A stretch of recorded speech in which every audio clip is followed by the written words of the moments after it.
Hey everyone, it's Coeval here, and today in this video I'd like to go over 13 tips on stalling, and hopefully this will help you in a losing game, or maybe even turn the tide of the game and put you in a winning position. This is going to be part of a 2-video series. This is the first video where I'm going to look at tips on stalling, and then I'll publish a second video that's going to look at the same game from JG Salem's perspective on breaking stall.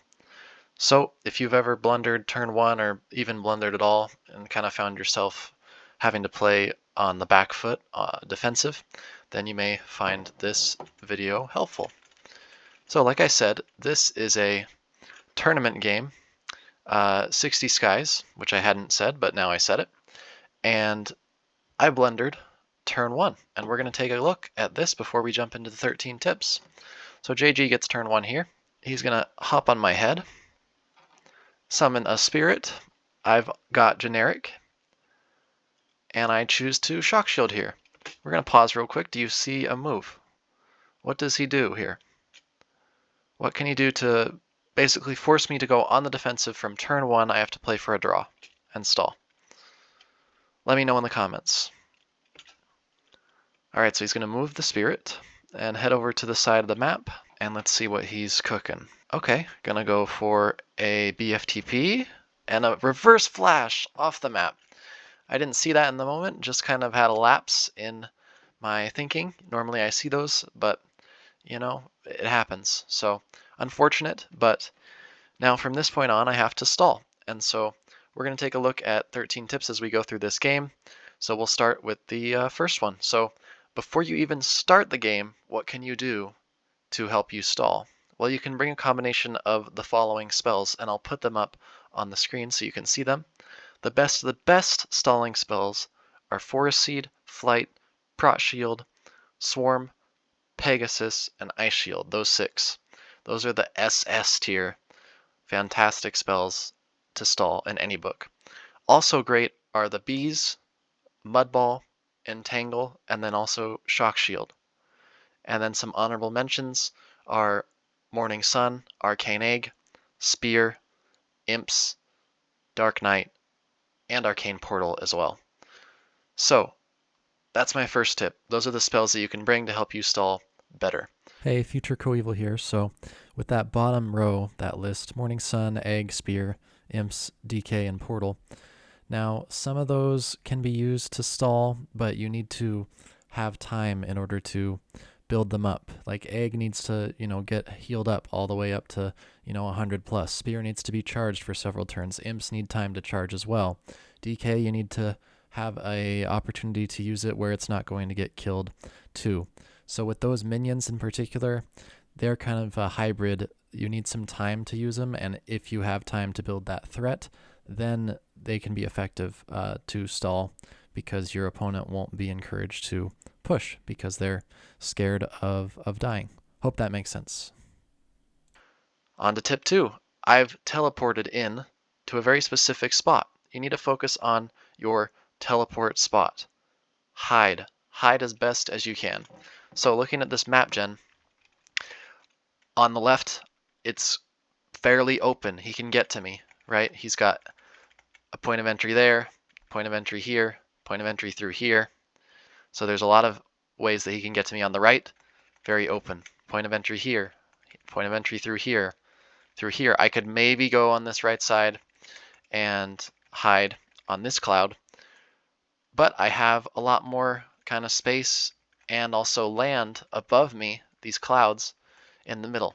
So I choose to go to the middle, and I'm thinking about, okay, maybe at some point in the game as I stall, I'm going to come down here to the bottom and then either choose to flash to the right or flash to the left and make space.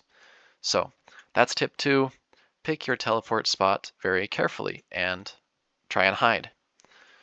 Tip 3, prevent your opponent from closing the gap to get to you. And I'll fast forward to turn 7 here to showcase this one. So I'm in the middle here, right? And I choose to tree. I'm going to tree this area here. I want to prevent him from closing the gap to me and, BFTPing me down here, trapping me with a minion, body blocking and summoning a Dark Knight, whatever he chooses to do. I don't want him to be able to have options inside this area, invade, and then force me to have to leave, and then I just lose. I don't have gate, so it would be hard if he traps me in here and he's coming in here with me to, fight in close quarters. So I want to prevent that, so I tree off the land. And that way he can't get to me in one turn at least. It'll take him multiple turns. Tip number 4, develop minions, especially swarms and Pegasus as well. So looking at minions and how we want to develop them, I choose to get a Pegasus out here, okay? And once again, I'm only going to be focusing on my moves and stalling in this video. The next video will focus on JG's moves and breaking stall and what he maybe could have done better as well. So I'm going to start with the Pegasus. Pegasus is just so good because look, it's huge. It's a giant circle for a minion, 100 health, very tanky, and so it clogs up space. Again, this tree is going to clog up space, this Pegasus is going to clog up space, and as you can see, I'm starting to at least keep on par with JG with my minion advantage. 2 minions each. I want to keep as many minions as possible so I can block them, block his avenues to get to me with those minions. Tip 5, remember that some offensive threats can be used to stall. So for example, SS can be used defensively against DK. So I can cast SS and have it be used defensively, even though typically it may be considered an offensive spell because it's 25 damage per turn over 5 turns. That's a lot of damage. You can't charge someone who has an active SS on. You have to absorb it with yourself or a swarm or a spirit or something else, anything, a Pegasus, whatever. So it can be helpful to prevent a charge. And then also you can use DK, which is a typical offensive threat, to also maybe discourage JG in this situation from pressuring me because he doesn't want to get DK'd himself. So one example of that here is I'm going to use SS to be more defensive. I'm going to move myself down to the bottom and cast SS at the bottom here just in case he's, it's not feasible for him to really get DK down there, but in a few turns I have more freedom to position maybe up here, and I'm not vulnerable to a DK charge. So yeah, I can just use that spell to help, prolong the game a bit.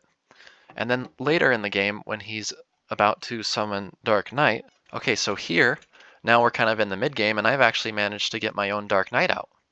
And so even though he's got superior minions, 2 undead Pegasus, and a DK out, and a spirit, I have the prod advantage here, but I also have a DK.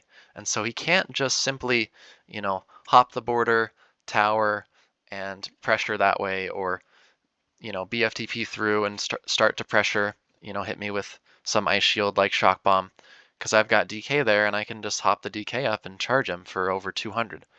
And so that's a case where an offensive threat can deter your opponent. Tip number 6, use tree on cooldown. You'll notice as I started the game, one of the first moves that I did on pretty much, was it turn 3? After I teleported in, is I treed. And pretty much for the rest of this entire game, there's tree there. And then on turn 8 as well, here I am once again using tree, and I'll basically use it on cooldown for the rest of the game. So limiting the movement of his DK, preventing him from getting to me. There's so many different kind of use cases for tree. Trapping minions, as we'll get to later as well. Tip number 7, build protection shields. Looking at, in fact, this turn right here, what I'm going to start to do is build a prod advantage. And you'll see throughout the game, we're not going to go through the full game, but I eventually am able to get a 150 prod, and that's going to help me stall massively here. If you're enjoying this video so far, please drop a like and subscribe. We're on the road to 1K rating. I mean, 1K subscribers, and potentially rating as well. We'll see in future videos. On to tip number 8, know when and where to create space. So this is a little bit subtle, but you can see what I just did there is create some space with flash. And the reason I did that is because I've got 1 minion out, but I need more space to create minions. I want to get a Pegasus out again soon so I can continue to stall hard, and I need space to do that. If you don't have any space, you can't summon minions. If you don't have minions, you can't really stall. So that's my thought process there. And an added bonus at the bottom of the map, flashing that out, is against people with Dark Knight. The DK can't really easily come down and charge. It can be sunk easily. Um, Not to mention that it is true that even if the map's not flashed out, he still doesn't want to bring DK down because it's going to get stuck. But it's even more precarious because it could not only get stuck, but die. So he has to be careful about that. I also have to balance, okay, when I create space, I don't want to create space in a way that makes it easier for him to get to me. I don't want to create space and help him dig. I want to create space that's kind of only usable to me. That might be a way for you to think of it. On to tip number 9, secure an undead peg if the opportunity presents itself. But I would say don't really rush this if you can, because one thing that you need to secure an undead peg is to damage your Pegasus. And if you're trying to stall and you have a 20 health Pegasus versus an 100 health Pegasus, well, you're gonna have some trouble because one BFTP and a swarm undeads that Pegasus, or a shock shield kills it, and then you've got no minion. So you'd rather have a 100 health peg in that situation. So you need to be able to identify, okay, do I have time to get an undead peg and build its health up, or should I just keep my peg alive and just stall that way? One benefit, obviously, as you get to mid and late game is that the undead peg heals itself and also can absorb swarms. But in these early game situations where maybe I need just more health and a fatter minion that's more tanky, undeading it won't be as helpful for me. On to tip number 10. If your opponent creates land, like tree, ice shield, etc., leave the land on the board. So it's basically a barrier for your opponent to engage with you. And we'll take one look at one example of this. Here, JG trees on the bottom, and also on the side here I've got 2 trees. Notice I'm not immediately flashing this out. If I do ever need space, I'm really cramped and I can't summon another minion, I might do that. But right now I'm like thinking, okay, well I put my peg there and this is another almost, de facto peg, right? It's a minion that's preventing his ability to get to me. Now, okay, technically it's not a minion, but you get my point. It's a barrier, it's an obstacle, it's terrain. So I'm going to keep this because I want to continue to stall. My goal is really not to win or gain like this, overwhelming advantage at this point in the game. On to tip number 11. Trap your opponent's undead Pegasus. So one thing that can happen is when you stall, when you have to stall, your opponent will have map control, most likely. That's the reason that you need to stall, is because they got map control. They got an advantage on you. And one thing that's easy to do when you are facing a disadvantage in map control and you have to stall is your opponent can easily build undead Pegasus. It's very easy because you're down so much tempo and they end up easily getting that minion advantage on you. So one way that you can help to negate that is to trap your opponent's undead Pegasus.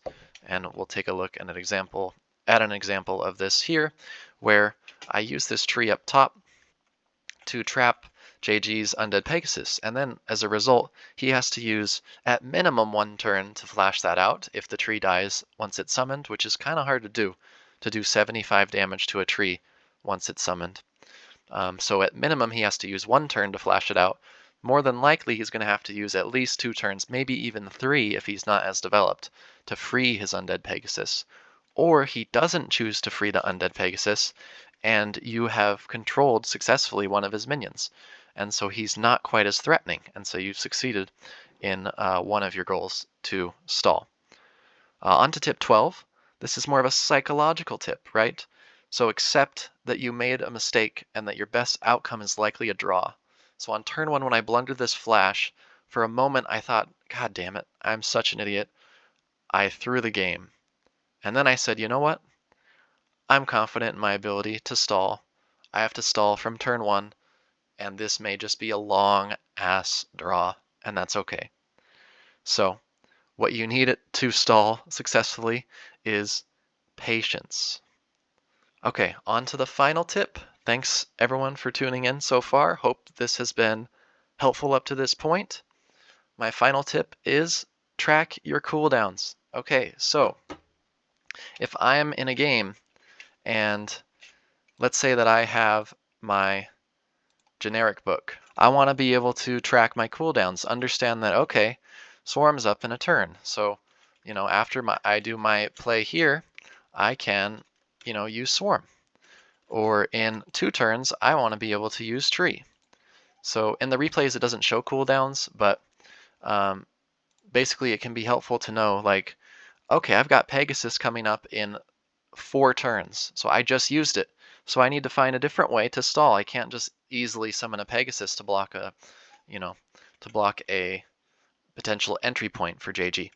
So yeah, it's very important to not only be thinking about the turn that you're playing in the moment, but okay, I've got Swarm coming up in 2 turns. Maybe there's like a line where you do some math and you're able to undead the Pegasus. Or maybe there's a line where, you can just have enough time to tree off an opening right when he flashes. Or right when he brings the undead peg down, you can have tree available just in time to trap it. So those are some important things to consider when you're tracking cooldowns, is just to keep track. And just a tip as well along with that is that when you type in game, if you're just looking to chat, you obviously just chat whatever. But if you want to write a note, you can put a hyphen and then hit enter there. I'm in Sandbox, so it's not a command, but you just type like this, and I would put a note that would say, okay, he just casted SS, so SS5, and then the following turn I would say, SS4, and I would just track it that way so that I know when his SS is going to be up, and I can do that with any number of cooldowns. Don't need a separate note and piece of paper, you just do it right in the game there.